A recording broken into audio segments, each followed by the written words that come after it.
Hi, everyone. Once more, welcome to yet another episode of the You Can Be Anything podcast. Your girl, Soso Babes here. And as you all know, now and again, I will feature these amazing people who are willing to share their stories, to share their experiences with us. And I bring them on the platform to chat with us. You all know how I enjoy doing this. Again, it is my happy place. And that is why I keep encouraging you to recommend those people to me, send those people over to me, people who are willing to share their stories, their experiences, people who just want to chat. They want to share their challenges. They want to share their aha moments. So Babes has a platform for you. So never hesitate to reach out to me.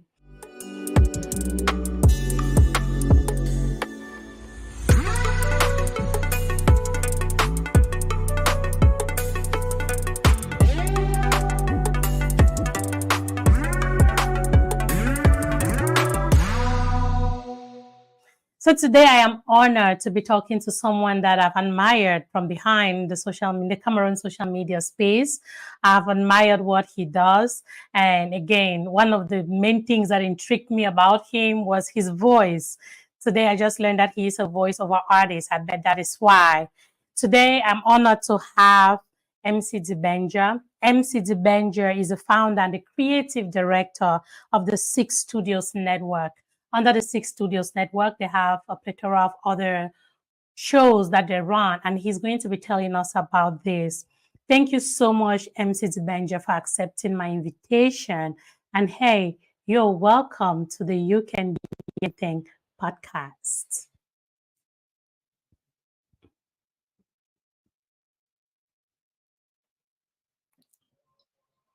Thank you for having me. I'm excited. Way. Awesome. Thank you, Dibenja. It's such an honor to have you. And hey, your energy just makes me want to keep doing this. We should have more interviews, okay? But Yeah, I'm all okay. yours. Thanks again for accepting my invitation. And this is one of the things that I love to do. It is my happy spot, as I always say it, talking Yeah. to people who are doing something similar. People who, again, how does it feel being on the other side of the microphone though? I mean, it always feels great. Like I'm not asking the question, I'm answering the questions. So, and when the question some difficult, sometimes you'll be like, "Oh, is this how people feel when you ask them difficult questions?" That's how they feel. So sometimes it's important to be on the other side of the mic as well. So thank you. So thanks again to Benja. So for those who are watching us who do not know who you are, or you want to give them a refresher of, hey, this is MC Dibenja Ngotto. Tell them a little bit about yourself. Who would you say you are? So you did an amazing job with the introduction. That's on top. And MC Dibenja is as a TV presenter, a red carpet host, an MC, a voiceover artist, and a content producer. I'm the creative director of the Six Studios Network. I'm a dad of two, and I'm a husband. That's a 10-year-old, a 9-year-old boy, and a 1-year-old girl. Awesome. That's great. Again, if I were to just look at you, I would say maybe you are almost a Gen Z, but if you're telling me you have a 9-year-old child, then you're not a Gen Z. Yeah, I could be a Gen Z still because maybe I had my son at the age of 16, 17. Maybe I could still be a Gen Z. That's very possible. That's possible. I'm not a Gen Z. I'm not a Gen Z. That's amazing. Thank you so much. And as you say, creative, tell us a little bit about the Six Studios Network. What is this about? So the Six Studios Network, it's a small production house company that we started in 2022, my wife and I. So I brought the idea up because I'm into media and all that, creating content. After my experiences working with a couple of TV stations and some of the best independent content producers in Cameroon. And okay, it was time for us to start something because we had ideas and we didn't have people who would fund the ideas or who would come in to say, okay, we're producing the ideas. So we had to take the bull by the horns ourselves. And my wife and I started the company in 2022.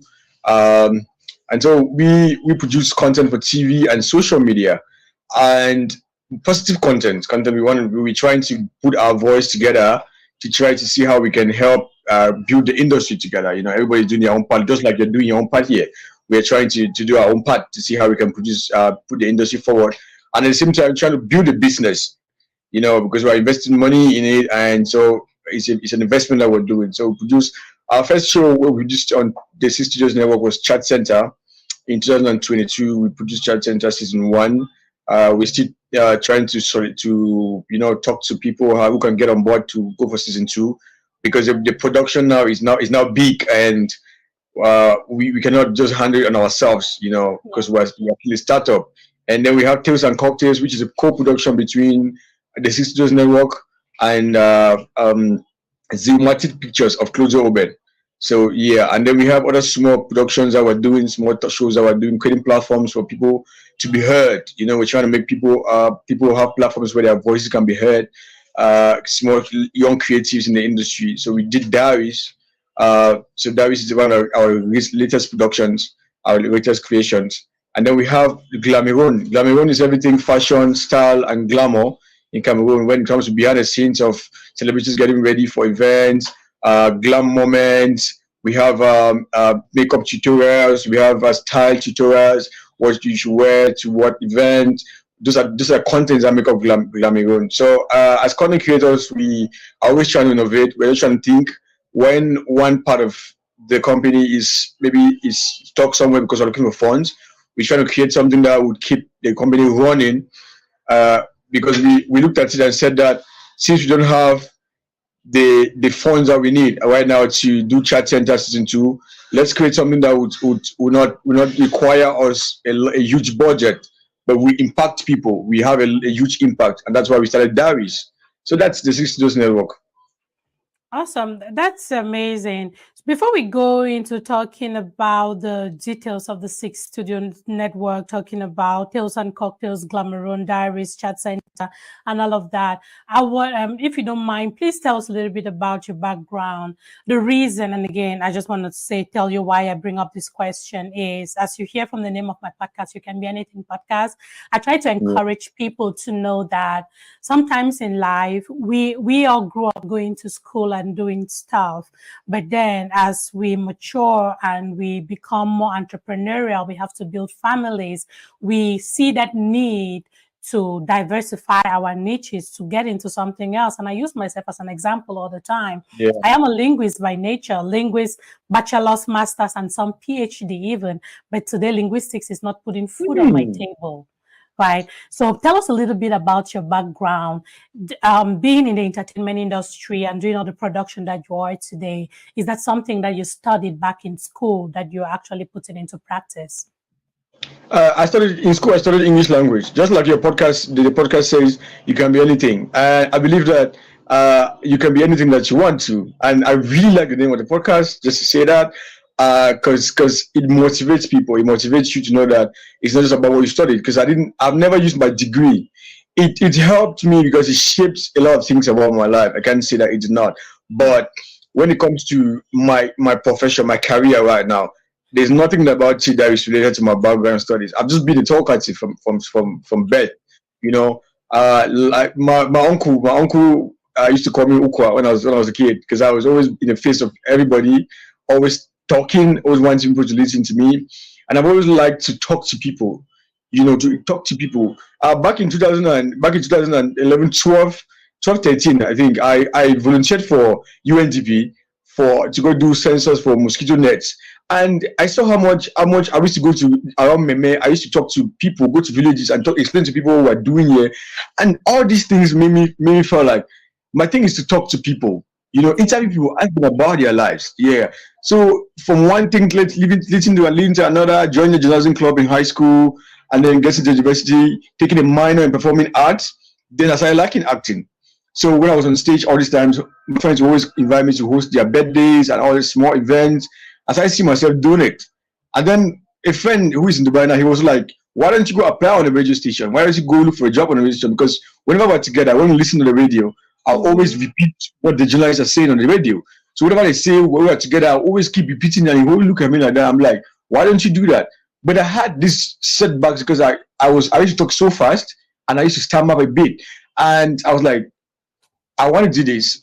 Then back at home when I used to live with my uncle and his family, they'll be like, you can't because you don't talk well. People cannot hear you. Listen to people talking on radio or on TV. They talk really clear. People can hear them, but nobody will hear you. So when they said all that, it was like a motivation to me. Like, I have to do this thing. Yeah. Like, I have to do it. I love it. One of the best times is when I'm talking to people in a show. I can shoot 10 episodes of the show in a day. I can shoot that. I don't get tired when I'm shooting because for me is that's my life. And so when I go to university, I do all that. I fell in love with films. I know, okay, well, how do I blend talking on TV, like being a presenter and all that, and the movie? So I said, okay. Then I saw scope with Wire because I didn't grow up in a place where I was exposed to things like TV, watching things. I used to just hear radio, and once in a while you watch news. Once in a while you watch news on TV. We didn't even have a TV in our house. My father didn't have a TV when I was growing up. We did not. So it was after when I came to university, I started watching in high school. I started watching Scope with Wire on NBC2, and then it was like, okay, that means there's a blend between these two. Even at the university, I'm like, I could blend my love for movies, my love for films, and presenting. I could talk about films. Because the only thing I knew about was that being a journalist is just news. It's just is it what has happened in the far north? Reporting. Yeah. What has happened in Israel? That's all I knew about journalism. I know that there was a segment in journalism where I could be a journalist, but not be that kind of journalist. So that's all I knew about it. So when I came across this other thing that I started watching I'm watching Entertainment Tonight. So I was like, oh yeah, I could do this. And that's how I started from one TV station as a volunteer to another. My break was in 2019 when I worked with my Major Prime. So my Major Prime is one of the biggest TVs in Cameroon. And at that time I was hosting a show, Star Trek, and that's where I was almost everywhere. You know, people were talking right to me from out of Cameroon because my Major Prime is on satellite, and I was getting these calls and all that. So yeah, and so I found myself today as an individual producer because TV has shown me shaggy that I'm just wasting my time on TV. So I said, okay, I have to try to be my own. But thanks to Joanne Gomba, I met her in 2018, and since then she's molded a producer in me. So she's molded a producer in me, and so yeah, we are. This is amazing. Like, I love how you put the transition of like, hey, this is what you studied and this is what you like to do, which led you into even practicing, repeating, imitating what other journalists are saying because you want to practice, right? You see that is where the whole passion thing is drawn from. And of course, as you say, some of us do this because we love to do it. It doesn't put food on my table, but you on your side, you are in a space where you have to bring in the funds, right? It is your career, it is your passion, and it's also your business. So I think that's very important. Yeah, and to think of you mentioning names like Joan Gomba, that's another TV presenter that I've admired a lot. I just love her energy. She can be crazy, some of the things she says, and I'm like, yes, I love this girl. Say it, girl, say it. Because I'm sure that if I had her kind of guts, I would say those things too. But yes, those are people that I look up to a lot. The Freaky Table, that's a program I saw. She advertised that it's coming right back after she had her pretty baby. She's back on board, and I'm waiting for that. I used to enjoy that show a lot with the Koi Longest. I think it was a very beautiful show.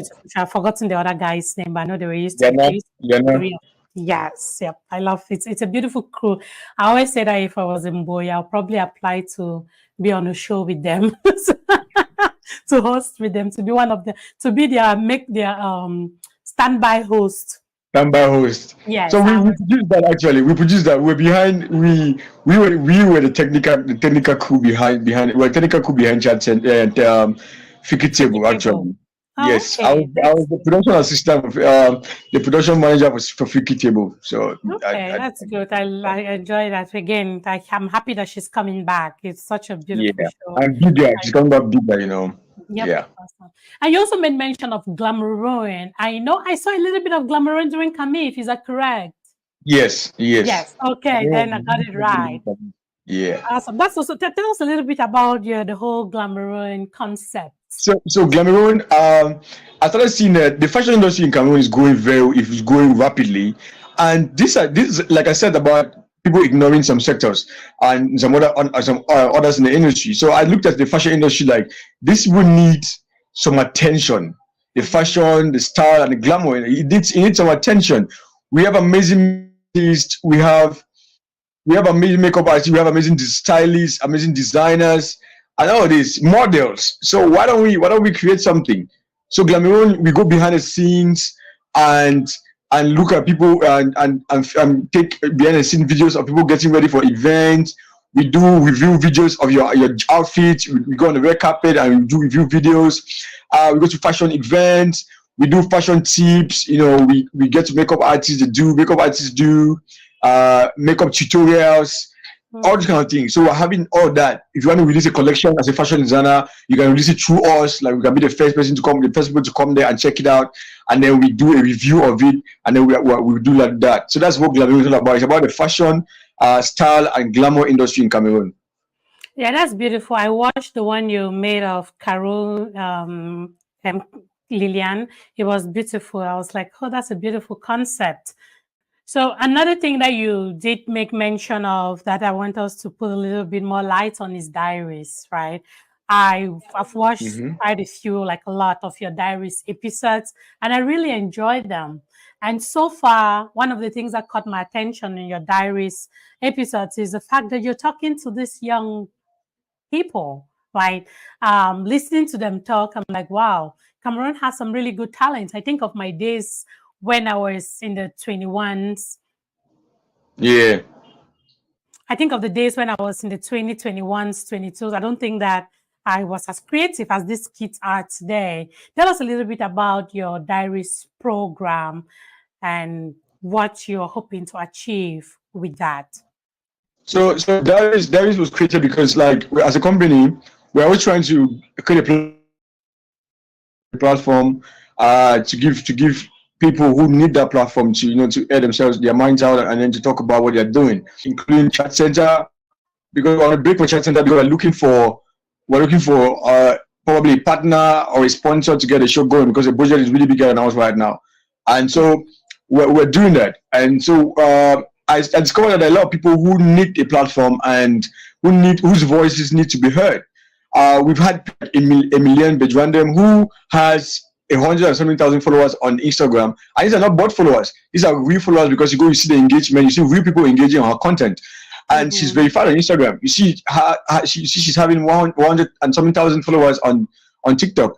But there are people but these are people that so many people don't know about. These are people that are not given the platform, and so we created Diaries so that we could give the platform to people like this. Diaries is a very big project, but this is just part one of the project. So that is a big project that has so many different parts.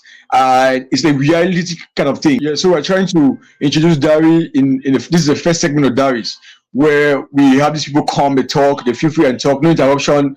We just ask them questions from behind the camera, and then they feel like they're in the space, they air their minds out and all that. So it's a whole big project, but we're trying to introduce a name, Diaries this. So when the time comes, and also it's another way of not letting the production company be silent at the point where we're looking for sponsors to get on shows like Chat Center, because we're planning on Chat Center and we're trying to get partners who can partner with us, and then we do that. So in the meantime, let's do this one and we're still giving people a platform to express themselves. Oh, that's beautiful. And hey, keep talking to those Gen Zs. I love to hear how they think, because sometimes when I sit, I'm like, the day these Gen Zs will take over the world, what would it be like? So when I listen to them talk, I'm like, okay, I want to hear. For some reason, I'm attracted to the way Gen Zs think. For real. For some reason, it scares me sometimes. Sometimes it's promising. Sometimes it's like, what? Is that what you would do if they gave you the power to rule the world? But I bet they will be fine. They are growing up. They will be fine. Thank you so much for sharing all of that. And getting to talk about the way you have run this, right? Doing production. You just mentioned that you did the production for Freaky Tables and again other things. I bet that you both experience in front of the camera and behind the camera. If you were to pick which of them is your favorite, what would you say you enjoy doing more? being the I host, being the I producer? I love the two of them. I love both. I love being in front of the camera and I love being behind the camera. But I think I'm getting more interest these days behind the camera because I like to create. I like to create and then see people bring what I have created to reality. So I'm trying to, for example, we're trying to organize master classes for presenters and all that and producers. So Mhm. from there, I'm picking, okay, this person I want to work with, this person I want to work with, I'm building fun. But now talking to people and listening to their stories still gets me. When I sit there and I'm talking to you, I'm getting your story, your life experiences. It hits me. So the two of them, I don't think I'm going to leave any of them. I'm going to be that producer I'm going to have at least one show that I'm going to be running. Like Chat Center is my baby, so I'm going to Yeah. be running Chat Center, and then why I'm behind the camera, overshadowing all that things. So I have an amazing crew I'm working with, amazing crew of young people because mostly young people that we're working with on That's on on, on, nice. the, on the production here. So we have these people behind, and so when I'm not, I can just be directing, they're shooting, they're filming, and then I'm editing. So everything, we just do everything together. That's nice. I do know that, again, you were part of CAMIF 2024. I'm one of those who celebrates CAMIF, who pushes CAMIF out there because I look at it as an initiative that promotes our cultures, an initiative that helps us support our own and come out in our glamour, celebrate our people, valorize all these our actors and actresses. What is your general impression? Again, I'm not telling you to go deep into it. What was your general impression about CAMIF 2024 as we anticipate 2025? I think that Camille has a lot of work to be done, and I think that the organizers for Camille need to really step up. I think I said this on another show. I've been with Camille since 2021, 2026, 2016. Sorry, Camille started 2016. I've been to every Camille since 2016, and either just coming as a guest or doing something. And I've been creating content for Camille since 2017. I've been doing something. Every year I have something I've done. I've created for Camille that I go there, do my interviews and all that on my own, like without being invited. I just get there and try to do my own because we're trying to promote the industry together. But I think that a lot of work needs to be done. The organizers need to sit on the table and put their cards together and be like, okay, this is what's working, this is what's not working. I think as the years go by, Camille is, it's safe to say, as the years go by, Camif is it's I don't know if it's reducing, if the hype and everything that's around Camif is reducing based on when you are there at the festival. So you see what's Oh, happening online. You see what's happening online is basically different from what's happening at the festival. So I think that a lot of work needs to be done to enrich the festival on ground. A lot of work needs to be done, a lot of coordination needs to be done. Because, for example, one thing that got me really pissed off about this Camilla Pass was the fact that the media doesn't have a time. There's no media time. time. And we are trying to promote the festival and we don't have a media time. I'm Media begging time. for interviews. Every interview I have for Camille, literally begged these people. So I had to meet A myself to talk to him, like, bro, I really need to have an interview with you, please. I had to meet Wood Kadiri's manager because those who are in charge of communication at Camille cannot grant me that pass to interview with Kadiri. So those are things that I think that if they are worked on, it can make the festival better. The community needs to engage with the media. I'm talking about my own part of the industry where I know I have an expertise in. Yeah. Community need to engage with the media because you see people are saying that people are just online and just looking at the fashion and not talking about the festival itself. Mhm. It's because that's what will make their platforms trending. And it's also because the organizers having brought these people on board. Like a few years back, communities you have press conferences and all that during the festival, but for the past 2 or 3 editions, they have not had it. So it tells you that something is wrong somewhere. So overall, I appreciate what the organizers are trying to do to keep the industry busy. But if they don't sit on the table to discuss about it and then do things the right way, then 2025 could still be the same as 2024 or 2023.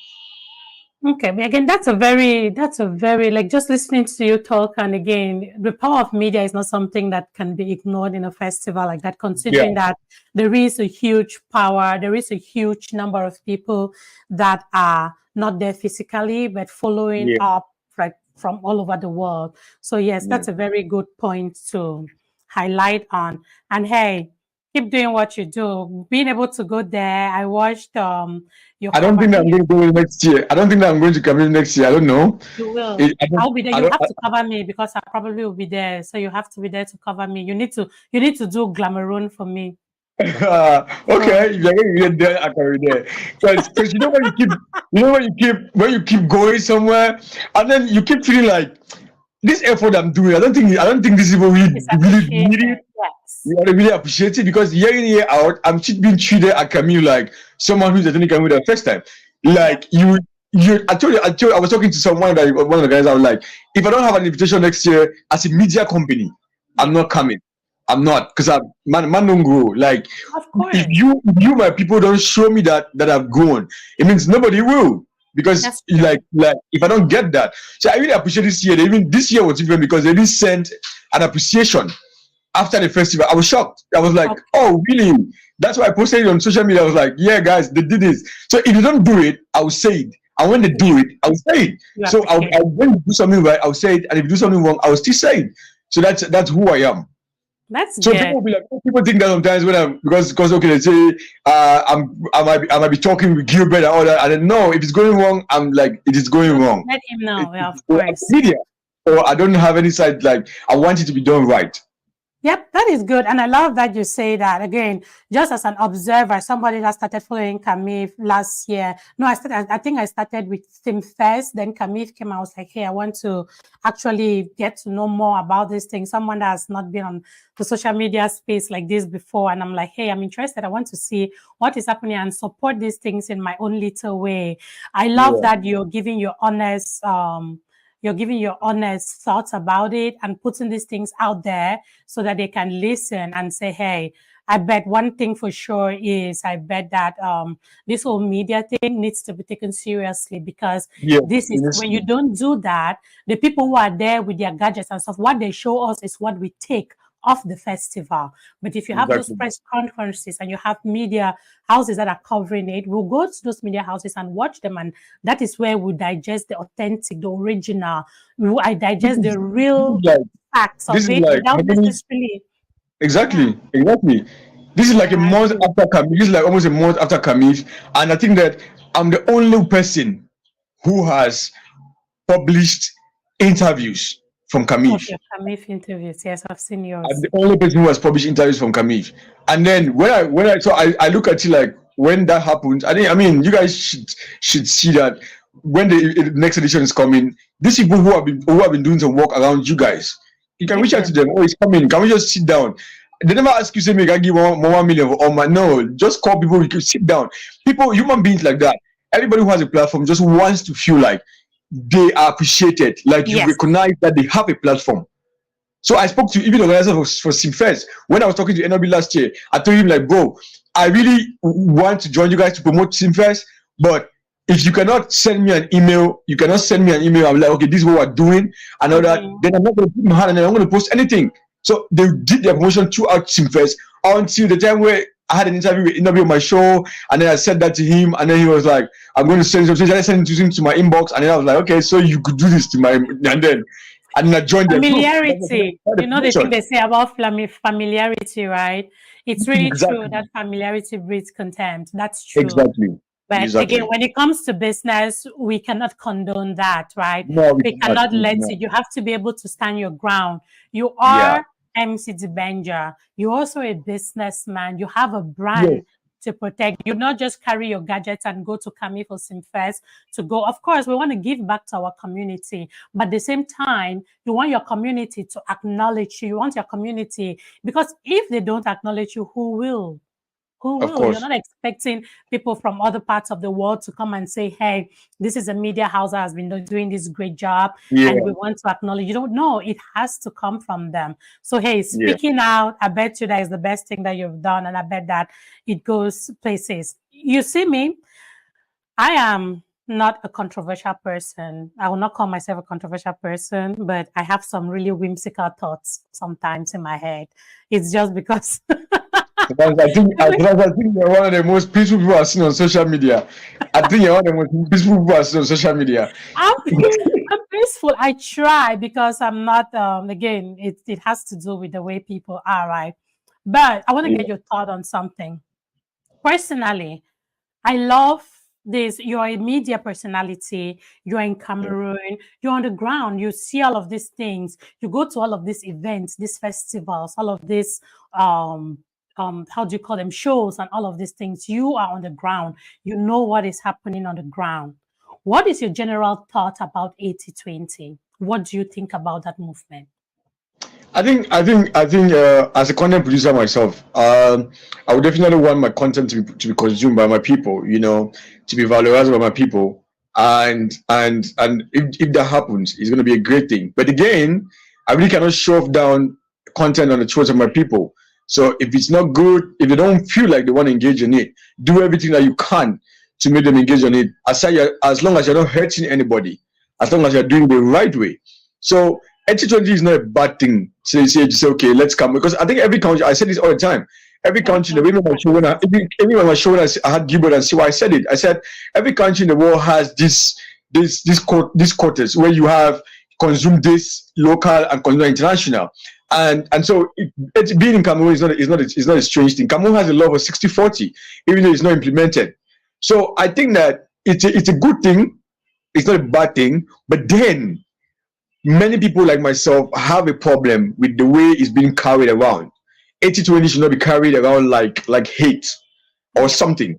It should be done in the right format. And like I said to somebody like CY on my show last time, I said that the right channels, the right people to be targeted. Communication lines in this country, for example, I cannot be calling my mom and Nigerian song is playing as a callback tune. You cannot have that in Nigeria. And so the problem is not me. The problem is not my mom. The problem is not the Cameroonian artists who they have songs. The problem is that communication company, that telecommunication company who is operating in Cameroonian airspace, but at the same time, you are using these foreign things and forcing it down the throat of Cameroonians. So if you are targeting, if you are an advocate for 80/20, you are trying to advocate for people to consume, or brands in Cameroon to consume Cameroonian products, those are the people you should be targeting. Yep. That's true. Yeah, that makes a lot of sense. And thank you so much for your input. I love to hear what people think about it. And I generally stand for the fact that 80/20 is not a bad thing. It is a good thing. It is that, again, we expect it to be natural for us. Again, let me talk in the space. Let me talk like for those who are out of the country, right? Who are not on the ground. Yeah. With the general idea is that we expect to, hey, you want to gear more towards your own, right? Towards your own. And When people want to home.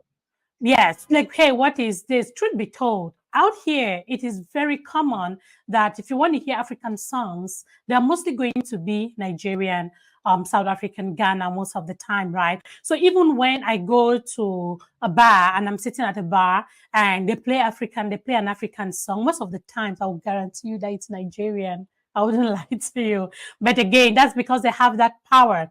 I cannot control that, right? Because it is that. But that's why I want to tie it back to the fact that where you say this is something that back in the country, we need to target the real people, right? Exactly. These are the people that I remember when I was in Cameroon, there was a radio station that you wake up, it played Nigerian songs from morning till night. Only Nigerian songs. So they still do that. That means we need to target. These are the people we need to target. Right? Because if we play more, most of the Nigerian songs that our children sing and stuff, it's not because they go to YouTube and watch those songs. It's because they listen to those songs on the radio and they watch it on TV. On TV, exactly. Yeah. So I definitely agree with you. So to me as well, 80/20 it's a very good movement. The challenge around 80/20 is a kind of energy that is being run around it, which of course, if you're not somebody that you're radical, you'll not want to mingle with that. But the movement itself is something that I believe in. And one of the things that I've said on the social media space is that 80/20 is not a person. And I always tell Gilbert, like, Gilbert, Camif is not a person. You are not Camif. You're the CEO of Camif. You are not Camif. I am not supporting Gilbert. I am supporting Camif. So yes, I love to take the persons out of Simfest, Camif. I just love to remove those names and look at the concepts and look at the movements. To me, the campaigns, that is how I just find myself mingling with them and trying to promote them in my own way. So thanks again for your input. I love that you said that. Okay. So thanks again, Dibenja. Thanks for your input on that. Let's move on. The next thing I want us to talk about is a real problem that even sitting in the diaspora, I see in Cameroon, the challenges of running media houses, the challenges of just being a media personality, of just being a producer and doing these things in Cameroon. I don't know if talking about these things will bring us solutions, but hey, we got to talk about them. Who knows? Maybe one of those big people that have been eyeing me will come across this podcast and say, hey, Solange Shanti, right? Please tell us a little bit about the challenges that you face in as oh my god, that's a creative in Cameroon. I think one of the biggest problems that we face is, first of all, monetization. To monetize what you're doing, it's difficult. Um, and making money out of what you do, we spend money, we invest a lot of money before you even get that money. First of all, financing, financing the project that you have, because people don't really believe in content in this country. Content is good out there, but yet people don't believe in content. So that's why you have an idea, an amazing idea like that going on. That's why you see an amazing idea like Chat Center. Chat Center was one of the top of shows in this country when we were shooting. But we shot the show right up to the end, no sponsorship. Even when we finished, it was up to today. People have been like, bring back the show, bring back the show. We love the show. Okay, please, can you come in and let's produce a show together? And nobody's coming in because nobody believes in it. So when we started the Studios Network, we spent close to about 8 to 10 million francs to buy equipment. And that was a hard-earned saving, my wife and I. And then we got broke. So because it doesn't come back immediately. It doesn't come back immediately. It's an investment that you are hoping that in the future, it might come in. Mm-hmm. So when we spend that money, few months or is it 1 month later, my wife was pregnant. I was like, why the fuck did we do that? Like, why did we do that? I mean, that's money that we're going to use to buy these things, but it's because it's what we love. It's because the business that we think we know that we're investing into the future. So getting the finance, getting the sponsorship that you need for a particular project you're doing, to get sponsors come on board, to get brands believe in that, and then to get people who can finance a project that you do is very difficult. That's one of the most difficult things. And now when you have done it, if you finally try to do it on your own, how do you monetize it? I mean, that's my YouTube channel there. It's still struggling. My YouTube channel is still crying. It's still struggling to grow. And we've been since 2022, we're still struggling to get a YouTube channel to a particular level. We're talking, can we monetize in that light? We're still trying to build. It's taking us years after year. We're trying to build it. Because why? Things like this, to get Cameroonians, that's another problem. To get Cameroonians engaged in the content, to go there, watch it, and make sure that they can to build a platform. It's a big problem. So being a creative in this country is a very difficult one. It's like it's a jungle. It's a jungle where I think that, but if you can be able to break that barrier to be like, okay, the one person who is out there, it's still raw. The industry is still raw. There are no lot of ideas. There's no competition in the first place. Like in Cameroon, there's no competition. So that's one good thing. You can only compete with other countries, but internally, like there's no competition. You see shows come up today, the next minute they are gone because there's no finance. So no matter how amazing it is, we're talking about these other shows that are coming up. They come up like my show is up. Okay, that's it. It's down. Things and cocktails, it's down. We're doing other things. So there's no competition because there's no financing. It's not lucrative. Let me call it that way. It's not lucrative where okay, if I spend my money like this, it's going to come around like this. Even if I spend 10 million, I might be able to get even 5 million. Trust me, if you spend 10 million, you are not sure of getting even 5 million in the next 1-2 years in this country. So that's how the game is right now. Unless now that monetization has come, like people are monetizing their content online, but still, Cameroon doesn't have the monetization thing. You have what to about YouTube? Is Cameroon monetized on YouTube? You cannot monetize on YouTube. You cannot monetize on Facebook. Nowhere you cannot monetize in Cameroon. Facebook. Wow. You cannot. So with that, people only have to depend on people who are out of Cameroon. Okay, I can give you my account. But now, if I'm giving you my account, how flexible is that? How I'm supposed to be sending you content to post? Because I cannot be on the same account. Why in Cameroon? So that's how difficult it is. So for example, my Facebook now, my Facebook account has reached monetization. But now I'm thinking, okay, they're telling us that if I'm monetizing now, it means I'm not going to be posting from here. The person who is in charge of monetization has to be posting from the country that is monetized at. And so those are some of the challenges that we have. Yeah, that's tough. It's not easy. And then to get people to, sponsors are some of the easiest way that you can make money aside monetization. People come with sponsors. it's a problem. The only way you can see sponsors come on something is if you are doing comedy content.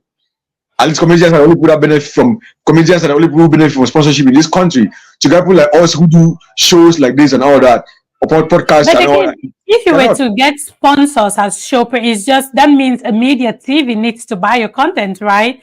That's Otherwise, and as an independent producer, to get a media buy your content is a very big problem. If they look at it, they see you doing something and they like it, they will not pay for it. They will create the same thing and give it a different name. That's one of the biggest problems that we have in this country. yeah. I remember when we started Fiki Table, there's a popular TV show in Douala who was downloading it on YouTube and putting it on their TV. So when and then we discovered somebody saw it on TV and then screenshot and sent to John. I was like, yeah, you guys are on TV. And everybody was shocked.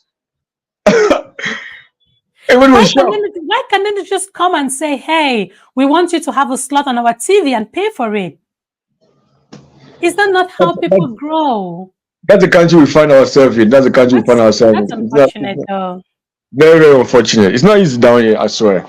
That's unfortunate. And so one thing, so the Six Studios network, what you're saying is that the Six Studios network is open for how do you call them again? Sponsorship, or how do you call investors? How do you call that? Like, how does it work? Like for example, with the Six Studios network, right? Unlike as we talked about comedians and all of these other people, what they do with comedians is that they give them their brand ambassadors and stuff. I don't know if they do that with networks, with TV networks as well. But if somebody were to sponsor or even to be, how does it work with what you do though? How do you get? Can you take the last question again? I didn't. The last thing you were saying. Oh, so I'm asking, you see how for comedians, they can easily get like brand ambassadorships and stuff like that. Yeah. If somebody were to work, apart from the hope that big TV houses in Cameroon can come and say, hey, we love your show, we want to give you a slot on CRTV or on again, any of the TV houses in Cameroon. Apart from that, how can anybody that is interested in investing, I call it investment because, man, in this world where we put our money where we want returns, right? Everybody is looking for ROIs, right? How can, if you were to pitch to someone that wants to invest in, for example, the Six Studios network, what does that look like? So we are open for investors. Actually, as a company, we're open for investors. And what we need right now, one of the biggest things that we need right now, because we have a manpower, we have a few equipment, not really all equipment. And what we need right now is content marketing. You know, because one of the things that we discovered over this past couple of years is that when you're doing content, there's a huge thing. It's like doing a business. When you're doing a business, there's a huge investment that needs to be made when it comes to the content, the marketing of the project, the product, or whatever you're doing.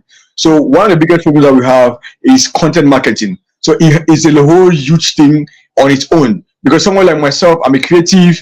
I would come up with these ideas. I will give you the best of content that you want if you want. So we come together, we produce, and we invest in the marketing.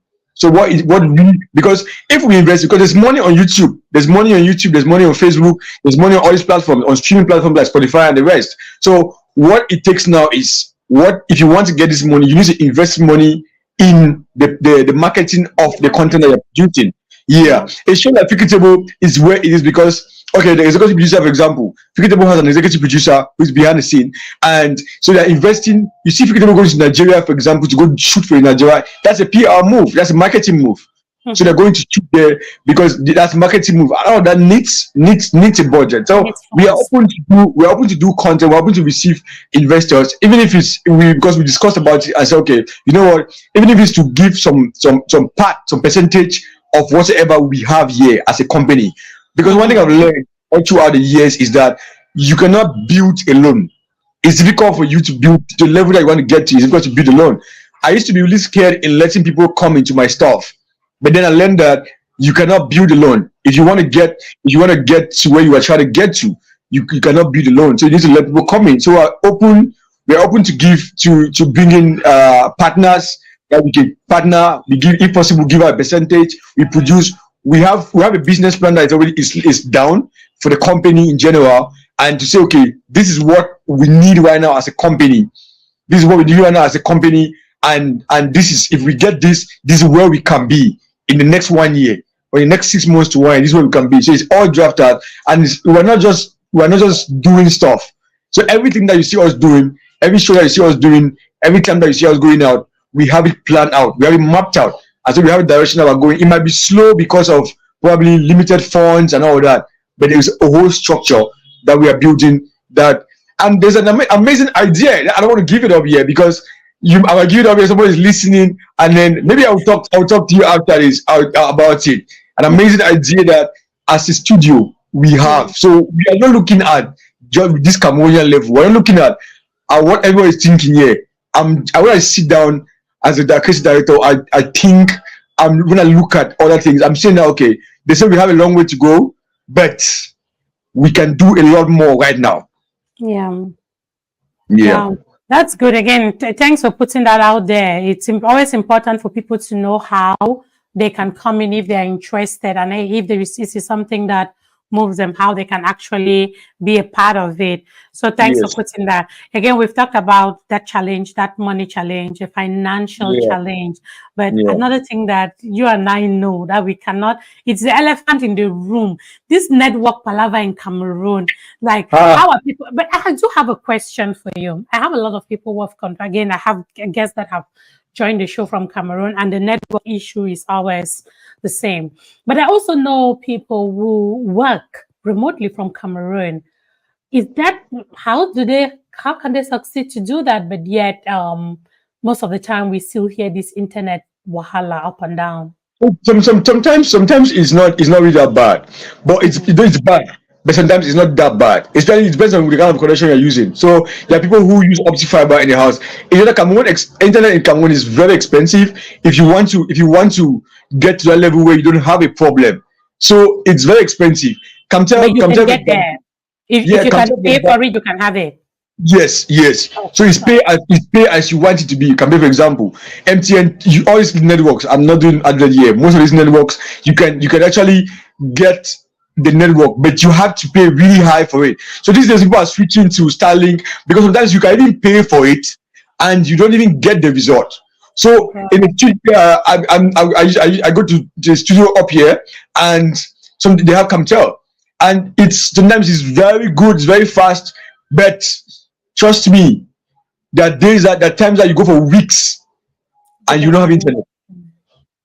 And then you have an internet connection where I can be, you say the download speed is okay, it's nice, you can send messages. But now, as a content producer myself, I will tell you that it's still not going because I need to upload. And that's why I see most content coming out from here, the quality.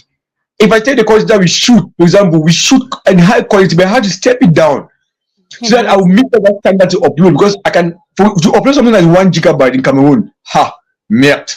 Wow. To upload 1 gigabyte content in Cameroon is a very big thing. So these days, if you have to upload, if I have to upload something that will broadcast in the afternoon, I start in the morning, I put it, I start uploading. So I don't leave it there, it's uploading, I'm going about my daily activity. Because you don't want to be caught in surprise, like it's not going. So internet problem is a very problem in this country. Like to upload, like when I was doing chat center, even Taste and Cocktails, you need to be every week you're uploading like 3-5 gigabyte. I have to do overnight. I have to upload overnight so that then I put it to broadcast to premiere on. Because if you want to do it like few hours the show, you miss the time. Yep, that's right.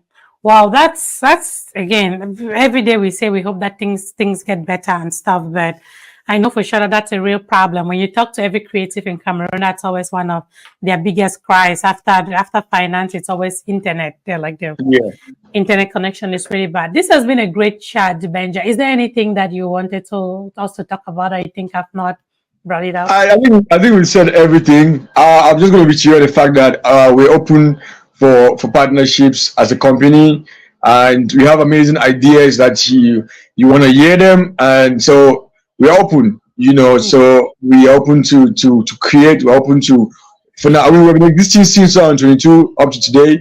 And as a company, I have had like 8 years experience in the industry, but as a producer, and I've seen in this past 2 going to 3 years now, I've seen some of the things that we need, some of the things that it's like we're doing on our own, and we've seen how practical it is, and we've seen where we went wrong and how we can do it to make it right, where we can start out from other production companies. And I think that's just to put it out that we are open. I mean, anybody it's interested, we are open to let people come in and all that. And I want to say thank you very much for having me on the show. It's not time to thank me yet. Wait. It's not time to thank me yet. I have to put you on a hot seat. You're saying thank you. We're not there yet.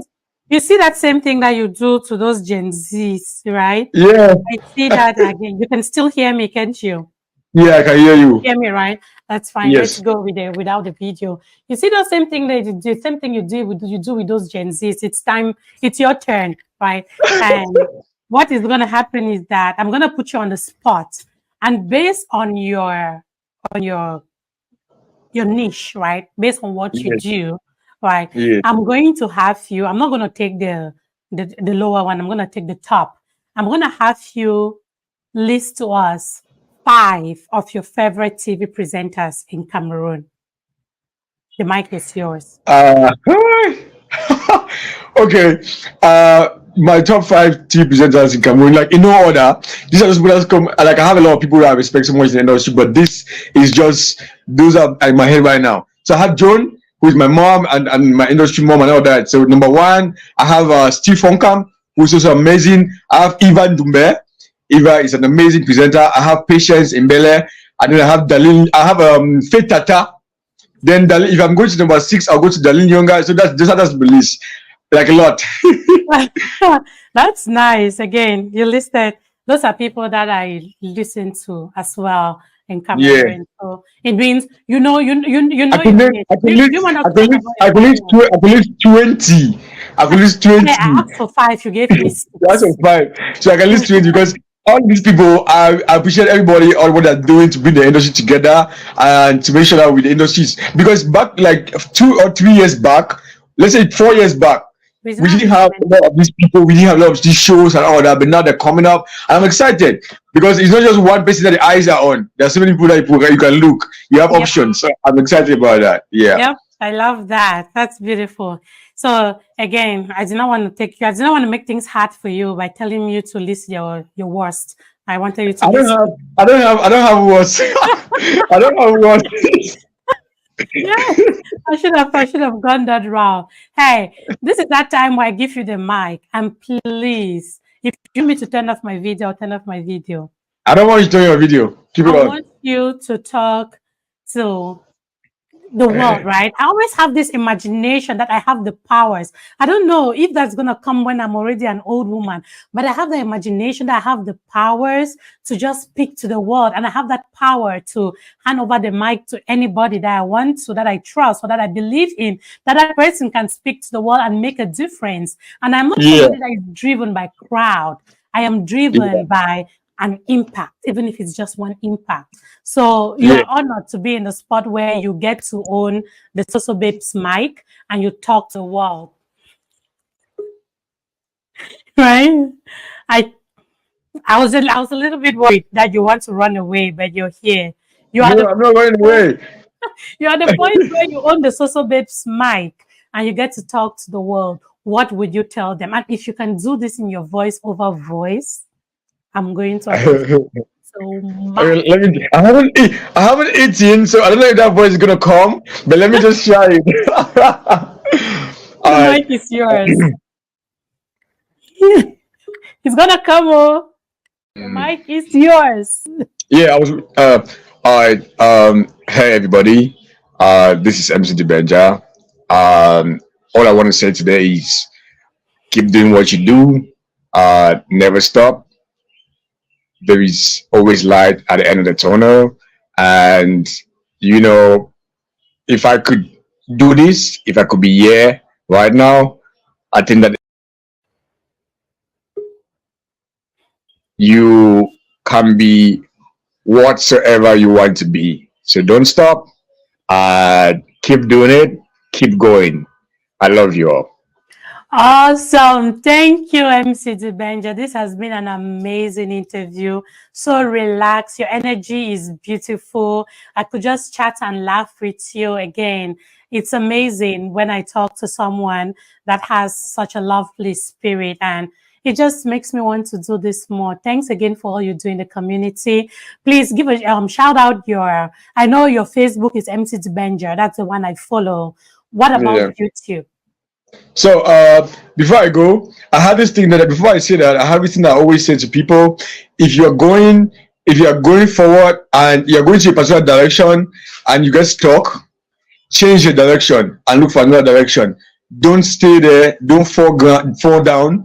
Just change your strategy. If you're doing something and you get stuck, just change the strategy. That's what we do at the Six Studios Network. If we are trying something and we get stuck, we try another thing. There is no year that will go by, God willing, that we don't do something. So don't stop. Just change the direction. If it's a stone, you change the direction. But just keep going. Don't stop. Now, my social media handles on Facebook, I'm MC Dibenja Ngotto. On TikTok, I'm MC Dibenja. On Instagram, our YouTube channel is the Six Studios Network. So you can subscribe to our YouTube channel, the Six Studios. Let's enjoy ourselves. Awesome. Yeah, I'm going to put those in the description. And hey, this you'll be able to listen to on other podcast platforms, Spotify. There's one that I just recently subscribed to in Cameroon. I've forgotten the name, but there is Spotify, there is Apple Podcasts, there's all of this. You'll be able to listen to us talk, and you'll be able to watch this video as well on YouTube. Hey, that's why I wanted you to bring your voice over voice, because it feels good when you listen to that with headphones. Thank you again, Dibenja. It's been an amazing session with you, and I appreciate every second that you've spent with me.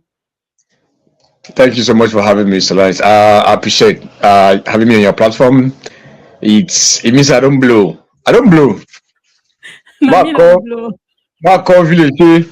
Mommy, I don't blow. I don't blow. I don't make them. I don't make them. I'm sitting in Cameroon, I'm talking to the US. Woo-hoo! I don't blow. You're talking to so babe. See, it's such an honor to have you. You don't even know. So I mean, can I say something before I go? Yes, go ahead. Man, you are beautiful. Oh, I am? Oh my gosh. Thank you, Dibenja. You are beautiful. I just wanted to say that before we go. Thank you so much. I appreciate the compliments. It makes me blush. Like, thanks a lot.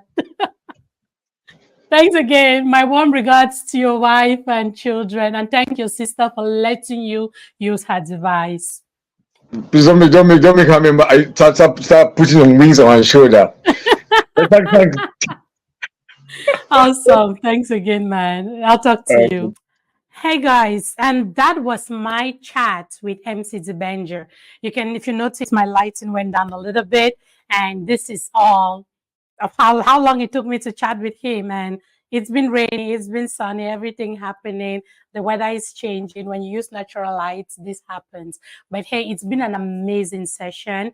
I appreciate Benja for coming up here and talking with me. And I look forward to talking to more amazing people out there. This is what puts a smile on my face. This is what makes me happy. When I put out content like this, talking to people like this, it just makes me feel like, hey, Solange, you are able to impact your community in whatever little way that you can.